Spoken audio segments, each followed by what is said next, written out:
Are you ready?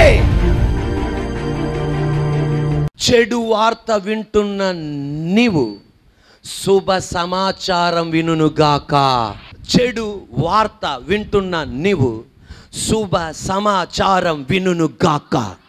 ఈరోజు ఇక్కడ కూర్చున్న మీరు ఎవరైనా సరే మాటి మాటికి చెడు వార్తేనా నువ్వు వినేది? నష్టము, అపజయము, దుఃఖము, వేదన. సాతానుగాడు నీ జీవితాన్ని ఎలా చేశాడు తెలుసా? నీ జీవితాన్ని ఎలా చేశాడంటే నువ్వు చెడు వార్త వినడానికే జన్మించినట్లు, నువ్వు చెడు వార్త వినడానికే నీ జీవితం ముందుకెళ్ళినట్లు అలా సాతానుగాడు నీ జీవితాన్ని ట్యూన్ చేశాడు. ఒక వారం నీ ఇంట్లో పెద్ద అబ్బాయికి యాక్సిడెంట్ అయినట్లుగా, రెండవ నెల వేరే ఎవరికో యాక్సిడెంట్ అయినట్లుగా, మూడో నెల బ్యాంకులో నుండి జప్తి నోటీస్ వచ్చినట్లుగా, నాలుగో నెల ఎవరో హాస్పిటల్ పాలైపోయినట్లుగా, ఐదో నెల మాటి మాటికి ఏదో ఒక నష్టం, ఏదో ఒక చెడు వార్త మాటి మాటికి వింటున్న నీతో నా దేవుని ఆత్మ తెలియపరిచేది. అటువంటి చెడు వార్త వింటున్న నీతో పరిశుద్ధాత్మ దేవుడు చెప్పేది, నువ్వు ఒక శుభ సమాచారం వినబోతున్నావు. యోబు ఒక్కొక్క వారం ఒక్కొక్క చెడు వార్త వినేవాడు. ఒక వారం గాడిదలు చనిపోయినాయి అని, రెండవ వారం ఒంటెలు చనిపోయినాయి అని, మూడవ వారం ఆడగాడిదలు చనిపోయినాయి అని. ఎలాగుండే తెలుసా పరిస్థితి? ప్రతి ఒక్కడు అయ్యా ఫలానా ఒంటెలన్నీ చనిపోయినాయి, నేను ఒక్కడే మిగిలా ఈ వార్త చెప్పడానికి. ఎందుకు? నువ్వు కూడా చచ్చిపోతే పోలా? ఈయన ఒక్కడే మిగిలాడంట చెడు వార్త చెప్పడానికి. రెండో వాడు వచ్చి నేను ఒక్కడే మిగిలా, గాడిదలని చనిపోయినాయి, నేను ఒక్కడే మిగిలా, మేకలని చనిపోయినాయి, నేను ఒక్కడే మిగిలా, ఒంటెలని చనిపోయినాయి. చివరికి ఎవ్వరు వినకూడని ఒక చెడు వార్త విన్నాడు, ఎవ్వరు వినకూడని ఒక చెడు వర్తమానం విన్నాడు. అదేంటి తెలుసా? ఒకేసారి 10 మంది పిల్లలు బిల్డింగ్లో కుప్పకూలి చనిపోయారు. ఎంత భయంకరమైన చెడు సమాచారం అండి! ఒకే రోజున ఆ చెడు వార్త విని అందరూ చనిపోయారు. సాతానుగాడు ఎలా ట్యూన్ చేశాడంటే నీ బతుకు మొత్తం చెడు వార్త వినడానికే. కానీ సర్వశక్తి గల దేవుడు చేసింది ఏంటి తెలుసా? నా దేవుడు ఆ జోక్యం చేసుకొని యోబు గ్రంథం చివరి అధ్యాయంలోనికి రాగానే దేవుడు చేసింది ఏంటి తెలుసా? నువ్వు ఎంత కష్టపడ్డావో దానికి రెట్టింపులుగా దీవెన పొందడానికి, నువ్వు ఎంత వేదన పడ్డావో దానికి రెట్టింపులుగా ఘనత పొందడానికి ఈ పగటి వేళ నీ జీవితంలో కూడా ఒక శుభ సమాచారం వినుగాక. ప్రైజ్ ది లార్డ్, హల్లెలూయా. ఏలియా తన శిరస్సును మోకాలు మధ్యలో ఉంచుకొని ప్రార్థన చేస్తున్నాడు. ఏంటి తెలుసా? వర్షం పడాలని ఒకటోసారి ప్రార్థన చేశాడు, కానీ జవాబు రాలా. తన సేవకునితో అన్నాడు, నువ్వు కొండ దిగుకెళ్ళు, మేఘము ఏమన్నా కనపడుతుందో చూడు, నల్లటి మేఘం ఏమన్నా కనపడుతుందో చూడు అనగానే ఆ సేవకుడు కింద దిగాడు, కానీ నల్లటి మేఘం ఏమీ కనబడట్లా. రెండోసారి ప్రార్థన చేశాడు, అయినా కనబడట్లా. మూడోసారి ప్రార్థన చేశాడు, అయినా కనబడట్లా. 4, 5, 6 ఈ 6 సార్లు వచ్చి ఏం చెప్పాడు తెలుసా? మేఘం కనబడట్లా. ఏ వార్త? గట్టిగా చెప్దాం, ఏ వార్త? అటువంటి చెడు వార్తలో అయినా ఏలియా ప్రార్థన ఆపల, మళ్ళా ప్రార్థన చేయగా ఆ సేవకుడు వస్తుండగానే తన ముఖంలో ఒక మార్పును చూశాడు. ఎవరు? ఏలియా. వెంటనే అర్థమైంది ఏదో శుభ సమాచారంతో రాబోతున్నాడని. ఈ రోజున నువ్వు నీ ఇంట్లో కూర్చుంటుండగా ప్రతి వారం ఎవరో ఒక వికార ముఖంతో నీ ఇంట్లో వచ్చేవాళ్ళు ఒక చెడు వార్త చెప్పడానికి. ప్రతి నెల ఒక వేదన ముఖంతో వచ్చేవాళ్ళు చెడు వార్త వినిపించడానికి. కానీ ఈ రోజు నుండి నజరేయుడైన యేసు నామములో నీ ఇంటికి వస్తుండగా వాళ్ళ ముఖములో ఒక మార్పు కనబడబోతుంది, ఒక సంతోషం కనబడబోతుంది. వాళ్ళు శుభ సమాచారం నీకు చెప్పక ముందే నీకు అర్థమవబోతుంది. దేవుడు ఏదో శుభ సమాచారం వినిపించబోతున్నాడు. నజరేయుడైన యేసు నామములో ఈ ఉపవాస ప్రార్థనలో నీకు అలా జరుగును గాక. దావీదు తన జీవితంలో ఒక శుభ సమాచారం వినలా. ఎప్పుడు విన్నది ఏంటి తెలుసా? చెడు వార్తే విన్నాడు. ఎప్పుడు చెడు వార్తే విన్నాడు, పట్టించుకోలేని వార్తే విన్నాడు, తల్లిదండ్రుల దగ్గర నుండి ఆదరణ లేని వార్తే విన్నాడు. అటువంటి టైంలో అడవిలో ఉండగా, గొర్రెల మధ్యలో ఉండగా ఒక శుభ సమాచారం వినబడింది. ఆ శుభ సమాచారం ఏంటి తెలుసా? Are you ready? Are you ready? ఆ శుభ సమాచారం ఏంటి తెలుసా? ప్రవక్త నిన్ను పిలుస్తున్నాడు. ఆమేన్, హల్లెలూయా. ప్రవక్త నిన్ను పిలుస్తున్నాడు అన్నాడు. నన్నేనా పిలుస్తుంది? 7 అన్నయ్యలు ఉన్నారు కదా, నన్నేంటి గొర్రెల కాపరిని? ఏ శుభ సమాచారానికి నన్ను పిలవరే? యుద్ధానికైతే నన్ను పిలుస్తారే, గొర్రెలను తీసుకెళ్ళడానికే నన్ను పిలుస్తారే, హీనమైన దానికే నన్ను పిలుస్తారే. ఇప్పుడు నన్ను ప్రవక్త పిలవటం ఏంటి? ఇది అబద్ధం కాదు, ప్రవక్త పిలుస్తున్నాడు. ఈ రోజున నీకు కూడా ఒక శుభ సమాచారం వినబడుతుంది. ప్రవక్త నిన్ను పిలుస్తున్నాడు. ఘనమైన కార్యాలు చేయడానికి నిన్ను పిలుస్తున్నాడు. ఉన్నతమైనది చేయడానికి నిన్ను పిలుస్తున్నాడు. యేసు నామములో వినబడును గాక. మన మందిరములో ఒక చెల్లొస్తుంది. వాళ్ళ అమ్మగారు చెప్తున్న సాక్ష్యం, నాకు తెలిసినంత మట్టికి వాళ్ళ అమ్మ అంటుంది, నా పాప ఒక శుభ సమాచారం ఎప్పుడు వినలేదయ్యా. నాకు తెలిసినంత మట్టికి ఒక మంచి వార్త నా కుమార్తె వినలేదయ్యా. నేనన్న ఆంటీ గారు అలాగంటున్నారేంటి అనగానే ఆమె విన్నది ఏంటి తెలుసా? వాళ్ళ నాన్న ఉద్యోగం పోయింది, ప్రమోషన్ ఆపేశారు, పక్షవాయు రోగం వచ్చింది, మంచం బారిన పడింది, బ్యాంక్ ఎగ్జామ్ రాస్తుంది, 1 మార్కులో పోద్ది. ఏం వార్త? మళ్ళా బ్యాంక్ ఎగ్జామ్ రాసింది, 1 మార్కులో పోయింది. మళ్ళా బ్యాంక్ ఎగ్జామ్ రాసింది, 1 మార్కులో పోయింది. ఏ వార్త? సరే ఇక ఎందుకులే, ఇంక ఉద్యోగం వచ్చేటట్లేదని పెళ్ళి జరిగిద్దామని పెళ్ళి ఆలోచనలు దాకొస్తే నిశ్చితార్థం దాకొచ్చింది, కానీ పెళ్ళి ఆగిపోయింది. ఏ వార్త? నా కూతురు జీవితంలో మాటికి ఒకటి తర్వాత ఒకటి చెడు వార్త. ఈరోజు నీ ఇంట్లో కూడా ఒకటి తర్వాత ఒక చెడు వార్త. ఇంటికి వెళ్ళగానే ఈ వస్త్రం మార్చి వేరే వస్త్రం ధరించుకుంటాం, మరలా బయటకు వస్తుంటే వేరే వస్త్రం ధరించుకుని వస్తాం. నీ ఇంట్లో జరిగేది ఇదే. ఒక చెడు వార్త పోతే మళ్ళీ ఇంకొక చెడు, ఒక చెడు వార్త పోతే మళ్ళీ ఒక చెడు. వస్త్రాలు మార్చుకున్నట్లుగా నీ ఇంటి మీదకి వచ్చి అలా పడుతున్నాయి. ఈ తల్లి అంటుంది, నా కూతురు జీవితం కూడా అంతే. దేవుని మహాకృప వలన మదర్స్ డే రోజున ఆ కుమార్తె సాక్ష్యం ఇస్తుంది. ఆమె IRS అంటే ఇండియన్ రైల్వే సర్వీస్ కి ఆమె సెలెక్ట్ అయ్యింది అని. IAS ఎలాగో, IPS ఎలాగో IRS కి సెలెక్ట్ అయ్యింది. ఆమె అనుకుంది బతుకంతా చెడు వార్తేనని, కానీ సర్వశక్తి గల దేవుడు ఎలాగైతే శుభ సమాచారం అందించగలిగాడు, నీ జీవితంలో కూడా అందించగలడు. ఒక మాట మీరు గమనించండి. ఈరోజు ఎవరైనా సరే నీ బంధువులు అంటున్నారా నీ బతుకులో మేలు చూడలేవని? ఈ రోజున నీ స్నేహితులు అంటున్నారా నీ జీవితంలో నీకు ఒక మార్గం రాదని? ఈ రోజున నీకు తెలిసిన వాళ్ళు అంటున్నారా ఇక నువ్వు బాగుపడవని? ఈరోజు నువ్వు ఇతరుల ద్వారా కూడా, బంధువుల ద్వారా కూడా, స్నేహితుల ద్వారా కూడా చెడు వార్తను వింటున్నావా? అలాగే జరిగిద్ది అంటున్నారా? నా దేవుడు అంటున్నాడు, చెడు వార్త వింటున్నా నువ్వు, శుభ సమాచారం వినిపిస్తా.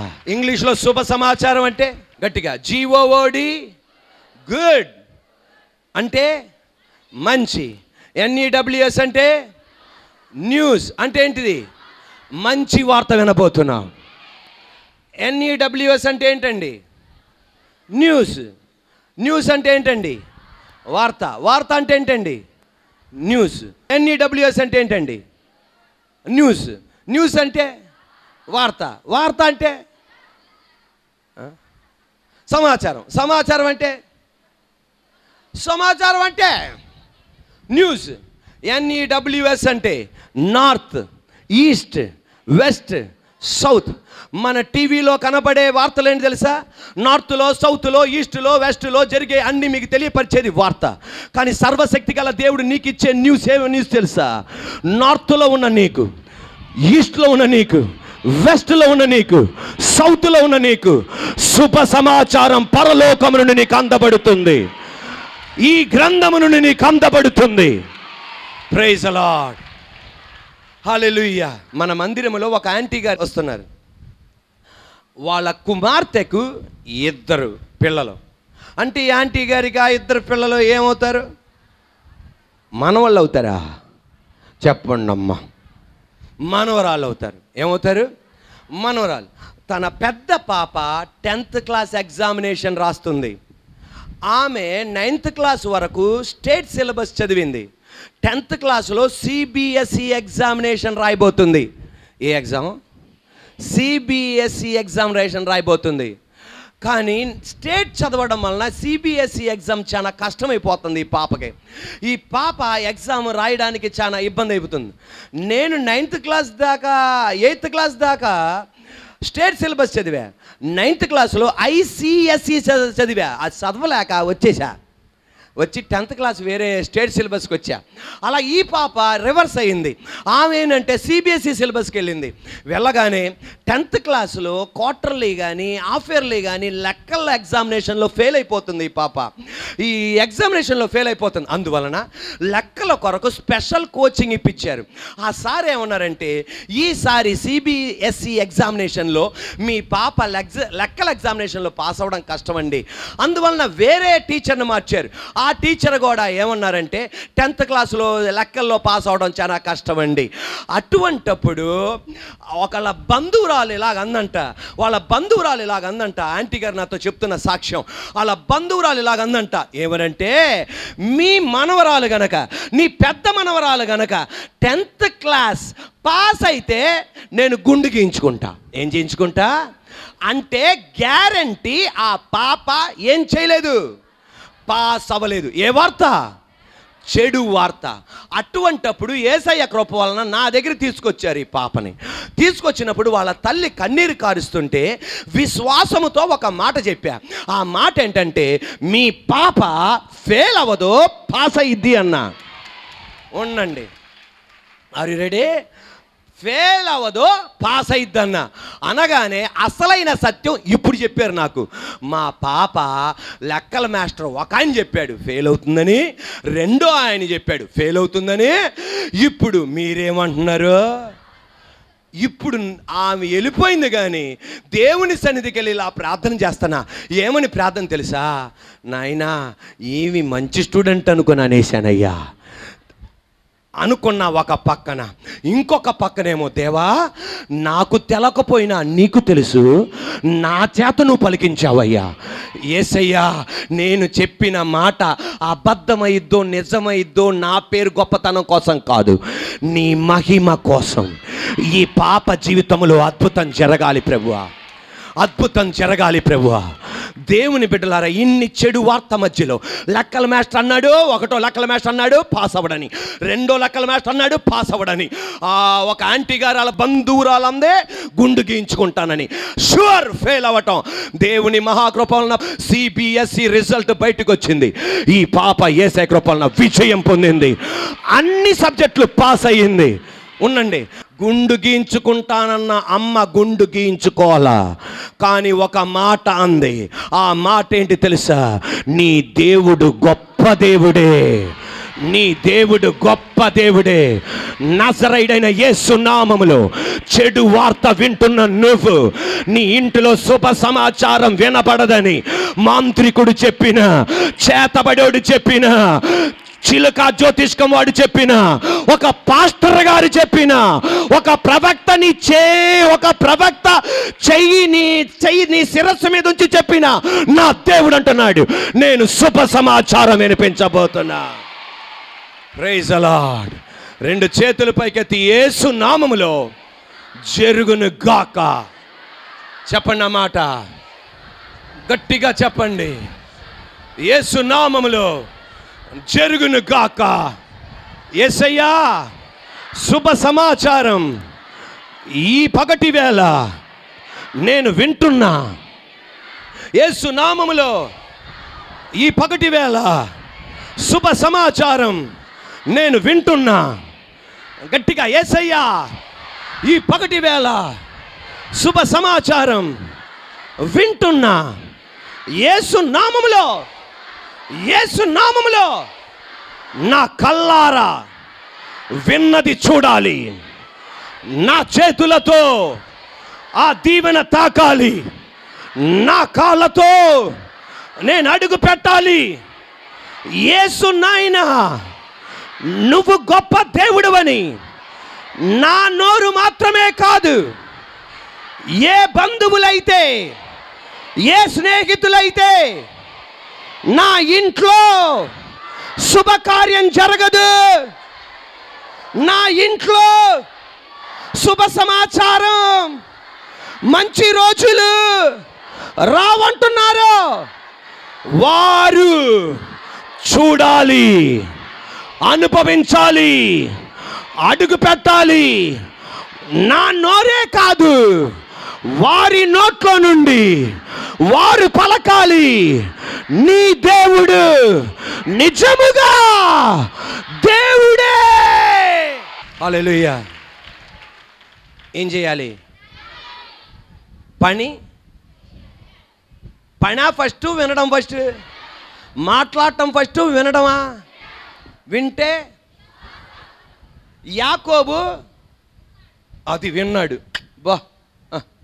యాకోబు విన్నది ఈ రోజున నువ్వు కూడా విన్నావు. యాకోబు చూశాడు, ఈరోజు నువ్వు కూడా విన్నావు. నువ్వు ఒకవేళ ఇంట్లో చూడకపోవచ్చు, నీ వ్యాపారంలో చూడకపోవచ్చు, నీ పిల్లల బతుకులో చూడకపోవచ్చు. మరలా వినాలి, మరలా వినాలి, మరలా వినాలి, మరలా వినాలి, మరలా వినాలి, మరలా వినాలి, మరలా వినాలి. చూస్తావు, తాకుతావు, నువ్వు అడుగు పెడతావు. Praise the lord.